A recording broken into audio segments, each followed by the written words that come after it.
ये जो क्लिप आप अभी देख रहे हैं यह थाईलैंड की स्ट्रीट थी with almost negligible noise.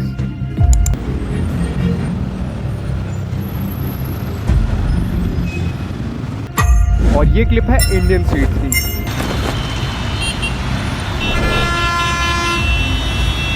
To much noise. India is the fastest growing country in the world और कंट्री की ग्रोथ के साथ हमारे रोड्स की क्वालिटी एंड नंबर भी ग्रो कर रहे हैं thanks to this man Mr. Nitin Gadkari. India has the second largest road network in the world with a current network of 63 lakh kilometers and above after America with 65 lakh kilometers. And this network is increasing rapidly. This network includes highways, expressways, state highways, city roads, paved and unpaved roads. But हमारे पास कुछ ऐसा भी है जो कि हमारी country की image और रैंकिंग को नीचे गिराती है। That is the OG Indian driver. India rank 4th in the list of world worst drivers after Malaysia, Peru and Lebanon, and Japan tops the chart with the world best drivers. Indian roads पे accident और death का एक reason lack of skills and untrained drivers भी हैं। Driver की इस condition के लिए अकेले वो जिम्मेदार नहीं है बल्कि सिस्टम और गवर्नमेंट भी जिम्मेदार है। और वो क्यों, चलिए जानते हैं। रोड्स पर गाड़ियों की भीड़ बढ़ने का कारण आरटीओ को ठहराया जा सकता है, या तो ये कहें कि आरटीओ सबसे ज़्यादा अनस्किल्ड ड्राइवर पैदा करते हैं। भला ऐसा क्यों?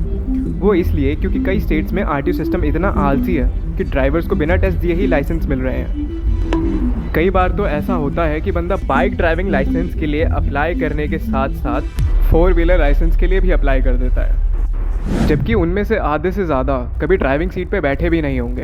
And all thanks to this middle man. ये मिडल मैन लाइसेंस चार्ज से डबल चार्ज करते हैं और बिना ड्राइविंग टेस्ट उन्हें लाइसेंस दिलवा देते हैं, और लोग उन्हें पैसे दे भी देते हैं जिससे वो ड्राइविंग टेस्ट से बच सकें। अगर आज की डेट में इनका ड्राइविंग टेस्ट लिया जाए तो 60% ड्राइवर्स फेल हो जाएंगे। जो ड्राइवर्स ईमानदारी से टेस्ट देने भी जाते हैं उनसे भी इंस्ट्रक्टर एक छोटी सी फीस चार्ज करते हैं, और अगर उन्हें नहीं दी तो समझो वो फेल हो जाएंगे। हालांकि अब तक बताई गई सारी बातें हमारा पर्सनल एक्सपीरियंस पर आधारित है। ये सब लाइमलाइट में नहीं है और इस पर आर्टिकल भी नहीं है, पर ये सिस्टम की नाक के नीचे हो रहा है। वर्स्ट ड्राइवर का एक रीज़न हमारे फैमिली और फ्रेंड्स खुद भी हैं, क्योंकि ऑलमोस्ट 90% इंडियंस कोई ड्राइविंग स्कूल ज्वाइन ही नहीं करते हैं और अपने भाई बंधु और दोस्तों से ड्राइविंग सीखते हैं, जो कि खुद प्रॉपर्ली स्किल्ड नहीं होते हैं। उन्हें खुद driving rules, angles, traffic management, wheel position की नॉलेज नहीं होती है। वो बस खाली ग्राउंड में गाड़ी गोल गोल घुमा के पूरी ड्राइविंग सिखा देते हैं, और जब ये अध पक्के ड्राइवर्स रोड पे निकलते हैं तो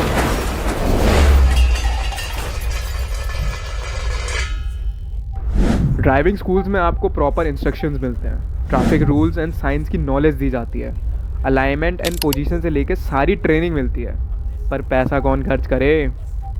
अब ये हाफ स्किल्ड ड्राइवर्स खुद को परफेक्टली ट्रेन ड्राइवर समझ के ट्रैफिक में कूद तो जाते हैं, पर अब चैलेंज आता है स्पीड कंट्रोल और व्हील पोजीशन का, जो कि गोल गोल एक पर्टिकुलर स्पीड पर गाड़ी चलाकर इन्होंने अच्छे से सीखा है।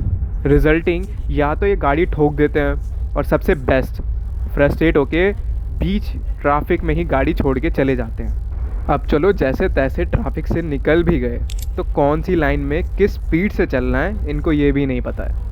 ऑलमोस्ट 95% ड्राइवर स्लो लेन, जो कि लेफ़्ट साइड की सबसे लास्ट लेन होती है, स्पेस मिलते ही ओवरटेक करना स्टार्ट करते हैं और स्पीड कंट्रोल ना करने की वजह से आगे वाली गाड़ी में ठोक देते हैं। अब इंडियन ड्राइवर्स की बात चल रही है और मारपीट ना हो ऐसा तो हो ही नहीं सकता है। रोड रेज और सड़क पे झगड़े तो इंडिया में आम बात है, और पूरे इंडिया में हर स्टेट में ड्राइवर सेम प्रॉब्लम फेस करते हैं। पैसा वसूलने के लिए गाड़ी रोकेंगे, गुंडागर्दी करने के लिए या अपनी रईसी का रौब झाड़ने के लिए आम आदमी को उस गाड़ी में पीट देंगे। बिना किसी रीज़न के ट्रैफिक रोकने को अपना जन्म सिद्ध अधिकार समझते हैं ये लोग। रॉन्ग साइड में कार लाके राइट साइड वाले को ही गलत बताने लगते हैं। इंडिया में एक्सीडेंट का रीज़न रॉन्ग साइड ड्राइविंग भी है। ड्राइवर्स कुछ किलोमीटर और कुछ रुपए का फ्यूल बचाने के लिए रॉन्ग साइड कार ड्राइव करते हैं। इंडिया में बाइक एक्सीडेंट्स में डेथ का नंबर ऑलमोस्ट 37% है, compare to light motor vehicle that is 16%, 23% pedestrian, 6% cyclist. वैसे इन बाइकर्स का तो क्या ही कहना, बिना हेलमेट के ड्राइविंग करनी पड़ती है, नहीं तो इनकी हेयर स्टाइल बिगड़ जाती है। ड्राइविंग करते टाइम फ़ोन पे बात करना बहुत ज़रूरी है, नहीं तो इनको फाइनेंशियल लॉस हो सकता है।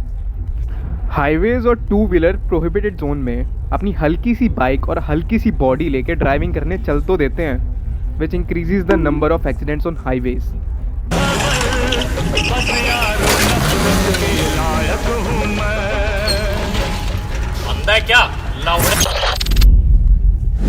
सो ये है हमारे देश के रिक्शा या ऑटो ड्राइवर्स। आप उनको एक सिटी के पब्लिक ट्रांसपोर्ट की लाइफ लाइन भी कह सकते हो, और यही लाइफ लाइन कई बार रोड एक्सीडेंट्स या फिर ट्रैफिक जाम का एक कारण बन जाते हैं। पैसेंजर्स को जल्दी पहुंचाने के लिए कहीं भी ऑटो चढ़ा देना, बीच रोड पर अचानक से कहीं भी ऑटो रोक देना, कहीं भी अचानक से कट मारना, ये तो इनकी रोज़मर्रा का हिस्सा बन चुका है। और ऐसे ही ये कई बार एक्सीडेंट्स का रीज़न भी बन जाते हैं। ये तो थे रीजंस जो कि एक्सीडेंट और ट्रैफिक के लिए रिस्पॉन्सिबल हो सकते हैं, पर इनका सॉल्यूशन क्या है? प्रॉब्लम है अंदर सॉल्यूशन। तो सॉल्यूशन ये हो सकता है कि गवर्नमेंट को सभी ड्राइवर्स को ड्राइविंग स्कूल ज्वाइन करने के लिए प्रोत्साहन देना चाहिए, जिससे ड्राइवर्स में traffic rules, real driving conditions के लिए अवेयरनेस आ जाएगी। और ड्राइविंग स्कूल सर्टिफिकेट लेना कंपलसरी कर देना चाहिए, जिसके बिना ड्राइविंग लाइसेंस लेना इम्पॉसिबल हो जाए। Government should also make some strict rules against rule breakers. So इस वीडियो के लिए इतना ही। अगर वीडियो अच्छी लगी तो please like, share and subscribe.